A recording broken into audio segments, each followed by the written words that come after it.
Welcome back to another opponent preview with head coach Dan Campbell. Your team is looking for a bounce-back win against the Commanders coming up. But this whole week of practice meetings, is it really a week of your team looking themselves in the mirror and asking some tough questions, or is it not that deep this week?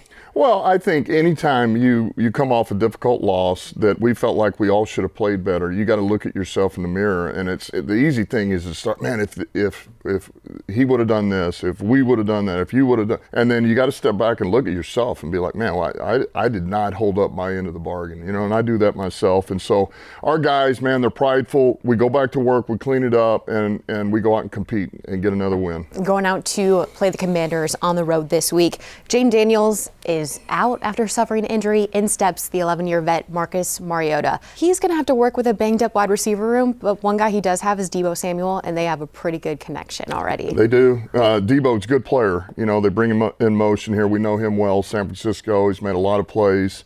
Gadget guy, double move.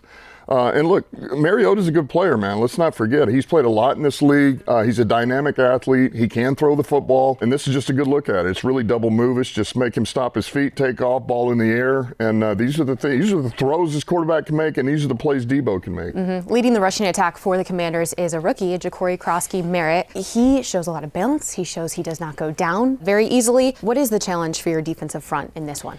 Look, I'm going to say this. This goes back to no different than last week, Minnesota, what we said. Man, everybody just do your job. We had so many runs where we've got 10 guys fitting the run perfectly, or 9, and we have one guy out of place. That's all. Man, just do your job, fit the run like you should, like we have the first 7 games, and we'll be fine. But this is a good look. If you don't, and you're just a little bit out of position, this guy can break tackles, he can put his foot in the ground, and he can make plays. He's got speed on the perimeter, and so this guy's got plenty of ability to hurt you.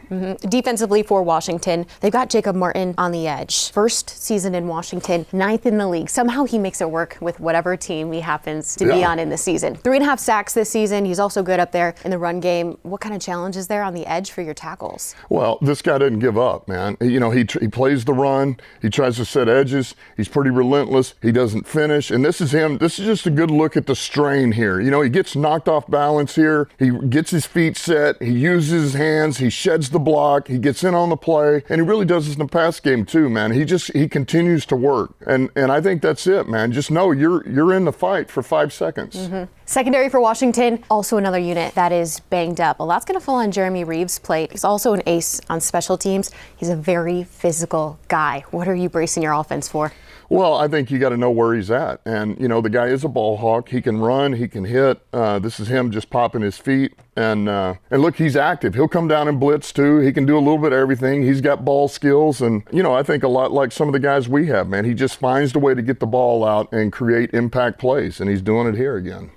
Week 10, like we mentioned, looking for a bounce-back win. If you can get a big win against the Commanders on the road, what does this say about the team's just ability to keep bouncing back no matter what the score is each week? Well, we got a group of prideful guys. I bring this up again. You don't worry about what the outside noise is or what the perception of you is, whether it's good or bad. You really can't. We know what we're capable of. We know what we have. We know what we need to clean up. Let's clean it up and let's go in and compete and find a way to get a win. And our guys, I'm very confident our guys are going to go back to work and get this done. Number one thing you want your team to clean up going into this week? Discipline. Yeah. Let's just be more disciplined. Let's cut out some of these small penalties here and see what it looks like. That's step one. All right, Coach. Appreciate you. Thank you so much. Okay, thank you.